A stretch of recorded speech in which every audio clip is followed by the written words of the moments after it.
Hola, muy buenos días mis queridos amigos, mis queridos hermanos. El tema de hoy, el diluvio. Al principio de los tiempos, los dos linajes, los hijos de Dios y los hijos de los hombres, se mezclaron y sus obras fueron todas para el mal y rompieron el corazón de Dios. Entonces Él ordenó la construcción de un arca, mientras se daba todo el tiempo un mensaje de invitación y esperanza. Luego llegó el diluvio y se extinguió toda la vida. ¿Fue esto un acto de crueldad o fue un acto de amor? Cuando Él liberó toda esa preciosa carga para que llenaran la tierra, entonces hizo algo hermoso. Puso una señal allá en el cielo para que tuviéramos una promesa. Nunca más destruiría la tierra. Hasta el último día, cuando el Señor Jesús venga, tendríamos tiempo. Y este es un mensaje de esperanza.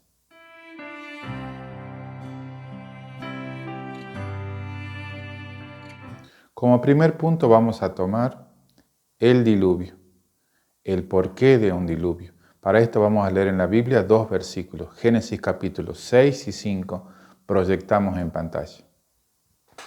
Y dice así: Y vio Jehová que la maldad de los hombres era mucha en la tierra y que todo designio de los pensamientos del corazón de ellos era de continuo solamente el mal. Y se arrepintió Jehová de haber hecho hombre en la tierra y le dolió en su corazón. Para empezar, vamos a evaluar la causa. La causa se menciona unos versículos antes en la Biblia que dice que los hijos de Dios vieron que las hijas de los hombres eran hermosas y tomaron para sí mujeres, escogiendo entre todas. Únicamente en la apariencia física se mezclaron los linajes, los que servían a Dios con los que no le servían. Esto causó un profundo desarreglo en esta tierra. Causó que los dos linajes no se hicieran combinados o mixtos o unidos o medios. Cuando los que siguen a Dios se mezclan con los que siguen o que no siguen a Dios, simplemente se forma un nuevo linaje y no sigue a Dios este linaje. No es un punto intermedio. Entonces, eso es lo que pasó. Dice que el pensamiento de ellos era de continuo para el mal, todo absolutamente. Dice que la tierra estaba llena de violencia, que todo era mal en la tierra. La causa era esa. Ahora uno se pregunta, ¿y es porque Dios no ama a los que no lo siguen o Dios les molesta, quizás los que no le siguen? Esto no es así. Dios prohíbe, Dios no quiere que los linajes se mezclen por una razón. Dios no dice que estén aislados, que estén en una montaña lejos, o sea que nunca jamás les hablen. No es así, porque el Señor dijo, vayan por todo el mundo y prediquen el Evangelio. O sea, tiene que haber una interacción. Pero esta interacción, esta relación, no tiene que ver ni con el matrimonio, en una forma íntima, lógicamente, ni con el tema de las prácticas. Unos siguen a Dios y otros no.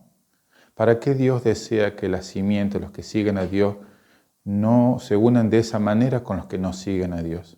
Por una razón. Porque Dios desea que puedan tener una muy buena comunión con Él, que puedan preservar el conocimiento que reciben, ampliarlo y legarlo a la siguiente generación. Entonces vamos a ver el siguiente punto. ¿Dónde evalúa Dios que sería el lugar de su evaluación? Porque está escrito de Dios, Jehová Shafat, o Dios es nuestro juez. ¿Eso qué quiere decir? Que Él juzga este acto, el acto que acabamos de leer, es un acto de juicio. Lo que pasó en la historia es un acto de juicio. ¿Cuál fue el lugar donde Dios juzgó y fue correcto lo que hizo? Primero lugar fue el corazón. ¿Por qué Dios evalúa el corazón? Porque ahí está la raíz de las acciones. Ahí está el origen de las decisiones. De allí surge para un lado, para el bien o para el mal, la decisión que tomamos y luego es la acción que hacemos. Entonces, ¿cuándo comenzó Dios con esto? Hace mucho tiempo.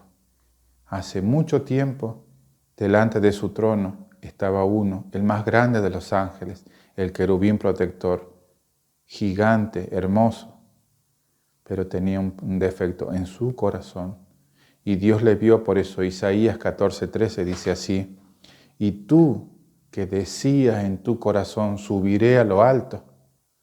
Dios conocía su corazón, aunque por dentro incluso seguía siendo aparentemente bueno, como todos nosotros podemos parecerlo. Dios evalúa el corazón, y así hizo con los antediluvianos, y así hace con nosotros. Él ve adentro que tenemos. De ellos decía que el pensamiento de ellos era de continuo para mal. De nosotros, ¿qué dirá? Nosotros vamos de un lado para otro, a veces nos vemos bien, a veces nos vemos impecables, nos vemos buenos, pero Dios sabe lo que hay en el profundo de nuestro corazón. Y Dios evalúa todo eso. No tengas miedo. No, esta lección no es para eso. En realidad es para tener esperanza. Pero sin embargo recuerda que Dios juzga sabiamente las intenciones y evalúa aquello que tienes en el corazón. Para Él eso está abierto a su vista. Después entonces tenemos el por qué. Jehová Shafat, Dios es nuestro juez. ¿Por qué? ¿Por qué Él debería juzgar? Mucha gente se pregunta. De hecho, ¿por qué dice la gente si en realidad hay una frase que siempre escucho que dice yo hago lo mío, yo no hago mal a nadie, yo hago lo mío, yo no quiero saber nada con Dios, yo estoy aparte? ¿Se puede realmente estar aparte? Para empezar, eso no es así. Porque cada vez que nosotros hacemos un mal, nos contaminamos, nos degradamos, nos hacemos peores, como ya lo dije en un video anterior. Nosotros nos incapacitamos completamente, no solo para percibir o hacer lo bueno, sino nos favorecemos para hacer todo tipo de mal. Entonces, nos estamos haciendo un daño y nosotros no somos en realidad de nosotros mismos. No somos dueños absolutos de nuestra propia vida. Y hacer daño contra nosotros no está permitido. Sin embargo, pudiera quizás contemplarse ese punto si no fuera que cuando nuestro corazón se corrompe, generamos nuevo mal. Y ese mal siempre se proyecta hacia otros, siempre lastimamos a otro con la maldad, siempre proyectamos la maldad en otro y tiramos para un lado y tiramos para el otro y hacemos daño. ¿Tenemos derecho a hacer el mal, a dañar a otros? No, ahí ya no tenemos argumento. No, por supuesto que no tenemos derecho.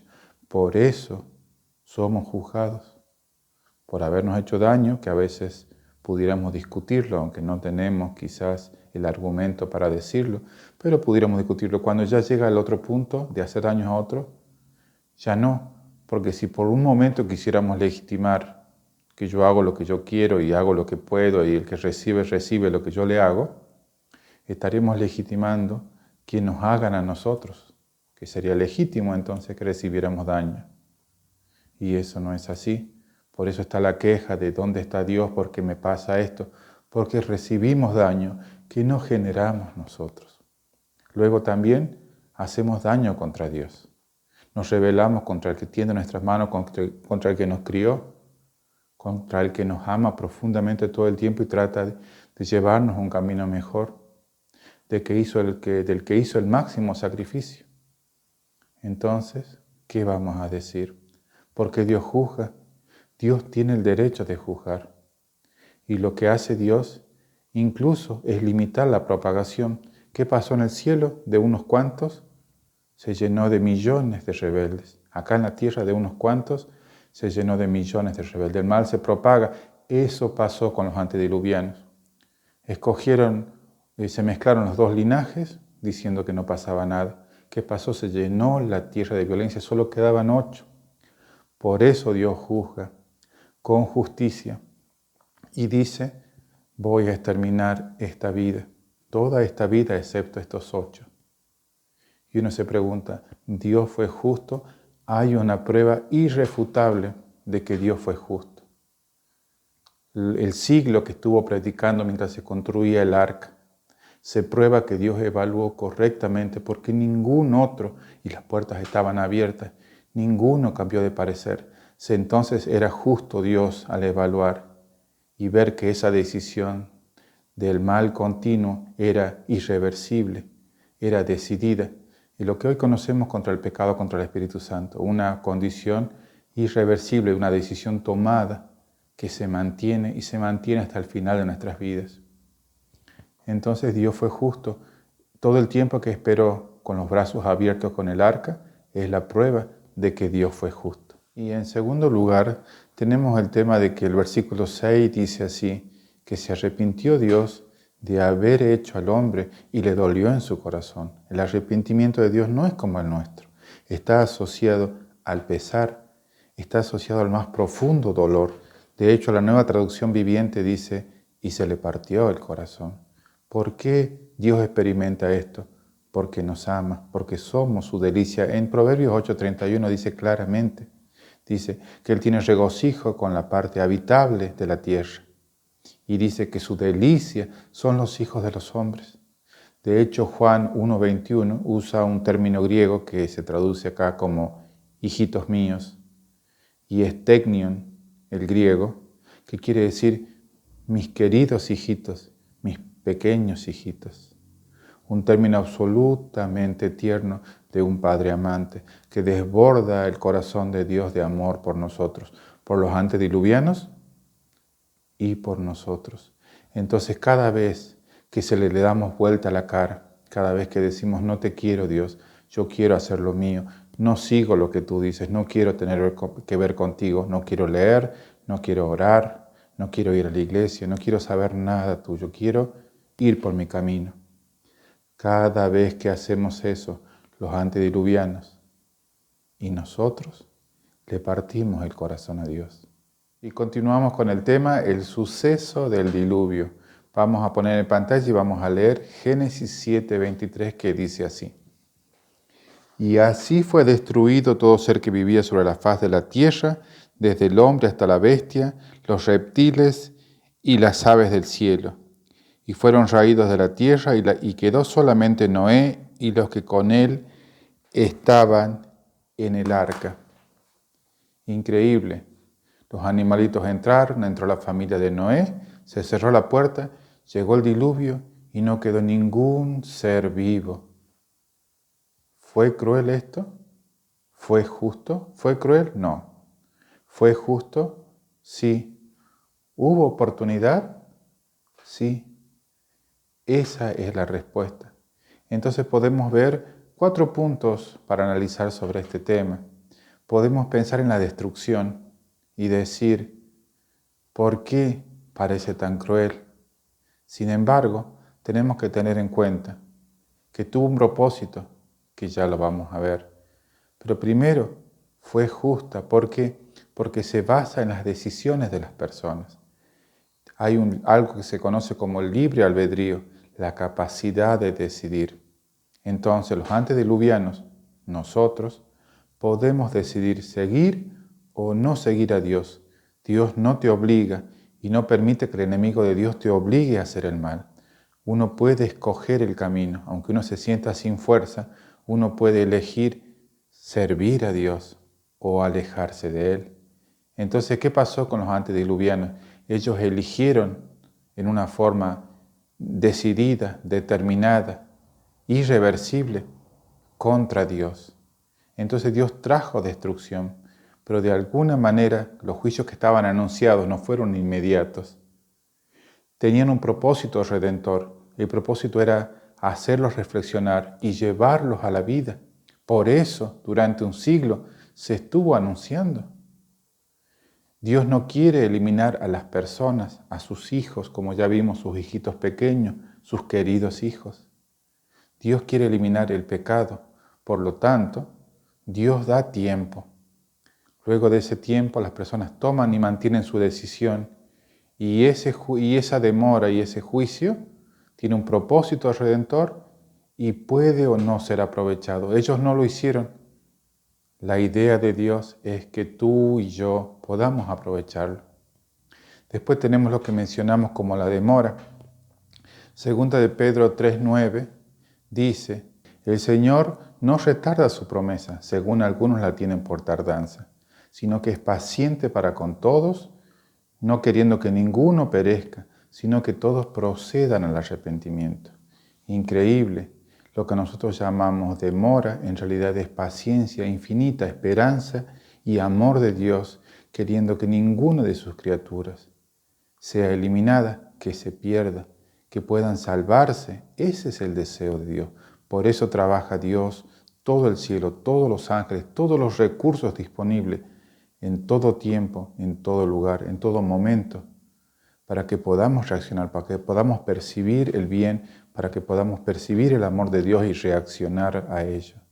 Entonces la demora en realidad no es tal, sino es infinita paciencia de Dios para que tú y yo, por ejemplo, hoy, los antediluvianos, no supieron ver su oportunidad, no lo valoraron, no reaccionaron. Pero hoy tú y yo que nos llega la vida y estamos vivos hoy, podemos elegir y podemos elegir a Dios. También tenemos las señales. Esto es un tema increíble. Durante muchos años, durante un siglo, no hubo ninguna gota. Se construía el arca estaba lista, no había ninguna gota de lluvia. Parecía que Noé era simplemente un alarmista. Parecían cosas sin fundamento, pero eran palabras divinas y era un juicio inminente y se cumplió.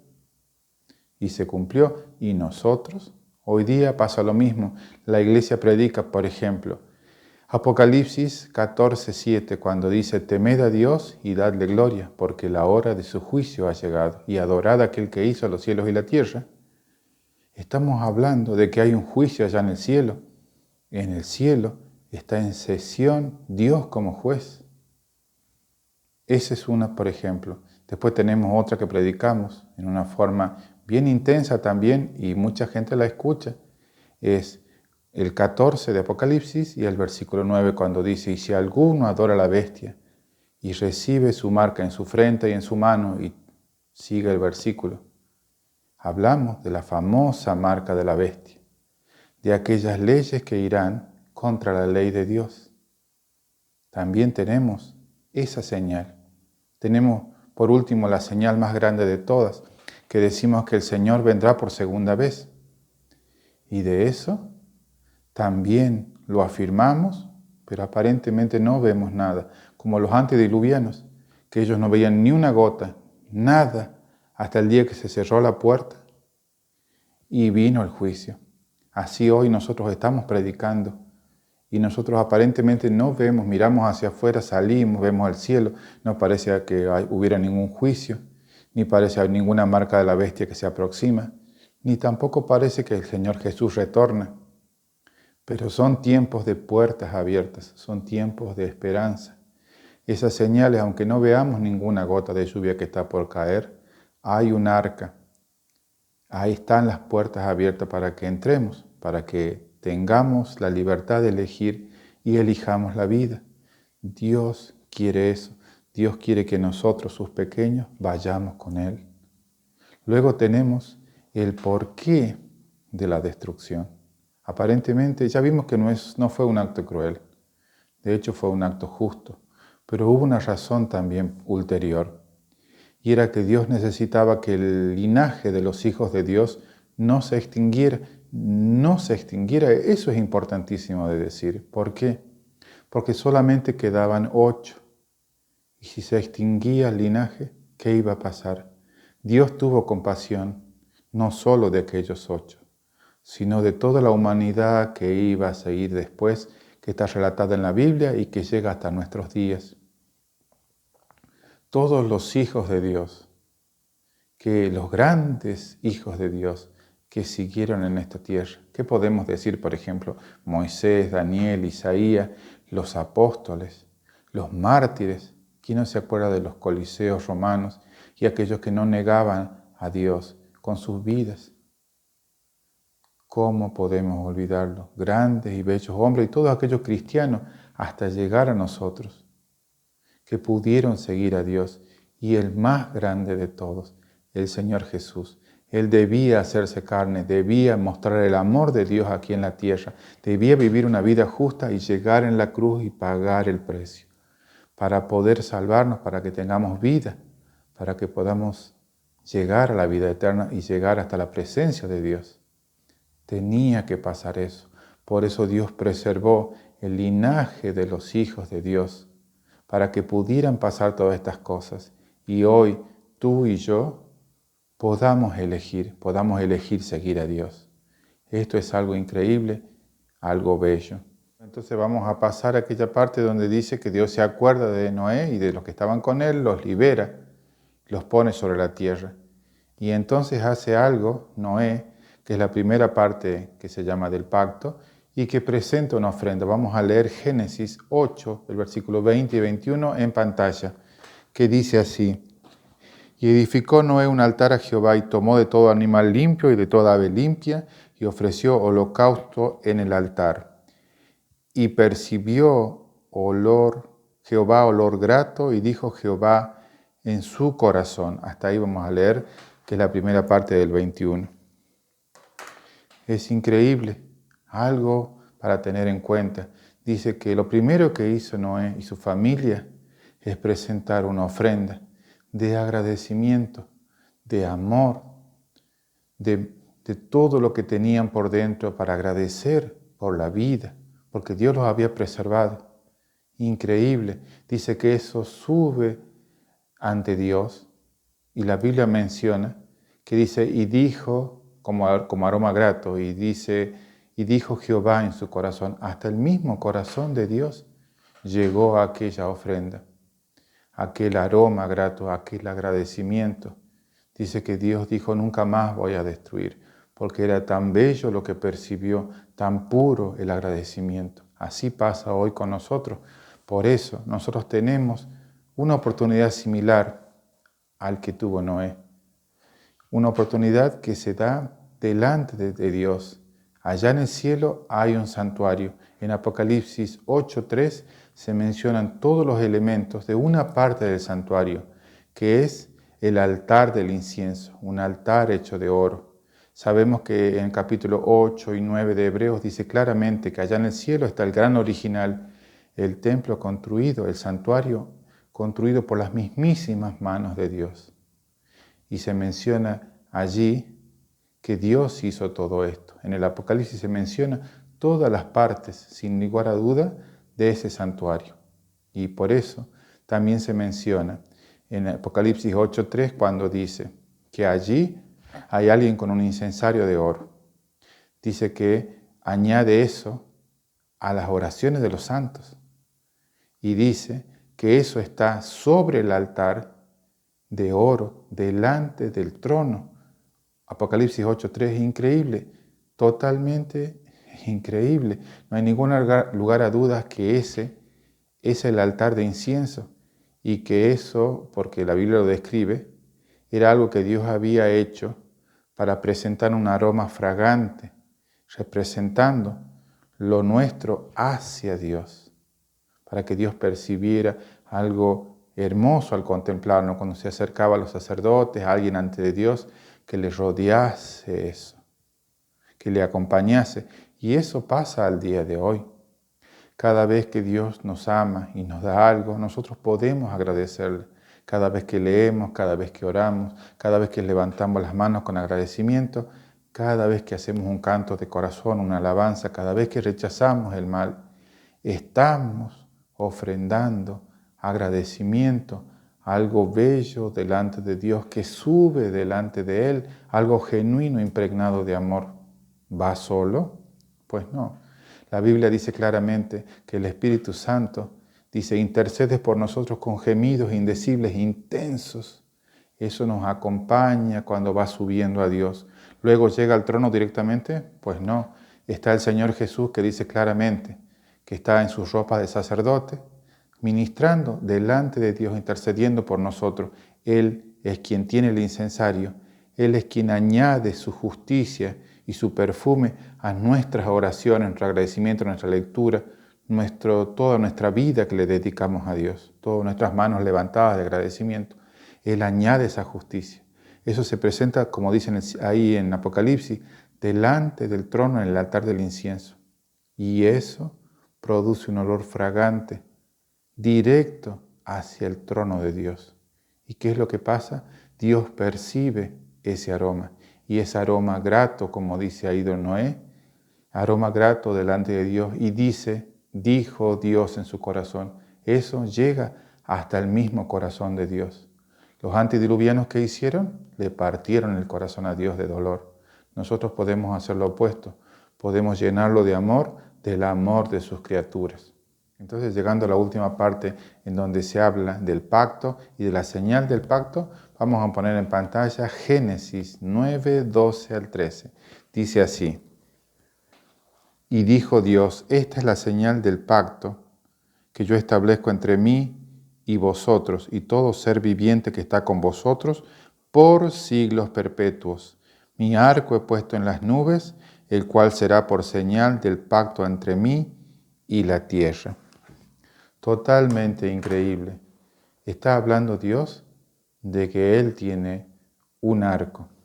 El famoso arco iris, una semejanza de Él, es el que está en el mismo trono. Ezequiel 1:28 y Apocalipsis 4, 2 y 3 hablan de este arco majestuoso que rodea el trono de Dios. Una señal de esperanza, una señal de la bondad y la disposición de Dios hacia sus criaturas. Eso mismo Dios, a semejanza, lo tomó y lo puso así en esas nubes. Por eso cada vez que vemos esos hermosos arcos, nos acordamos que hay esperanza y que Dios prometió y Él no va a faltar a su promesa, que nunca más destruiría la tierra, sino que tendríamos un tiempo hasta el final de los tiempos, donde el Señor Jesús apareciera. Hasta ese día el hombre tiene tiempo para reaccionar en nuestra vida y en la vida de nuestros semejantes. Tenemos tiempo, es un tiempo de esperanza. Querido, yo te pido, reacciona, date tiempo para estar con Dios, percibe su oportunidad. Él te está diciendo que ha determinado un tiempo y que no se te va a ser quitado. Te ha dado libertad de elegir y te ha dado un tiempo. Te ha dado todos los favores para que puedas reaccionar, para que puedas elegir servirle. No te obliga, te invita hoy a estar con Él. Y entonces, mi querido amigo, te sugiero 2 videos interesantes, Caín y su legado y la serpiente. Si te ha gustado este canal, dale like y suscríbete. Nos vemos la próxima.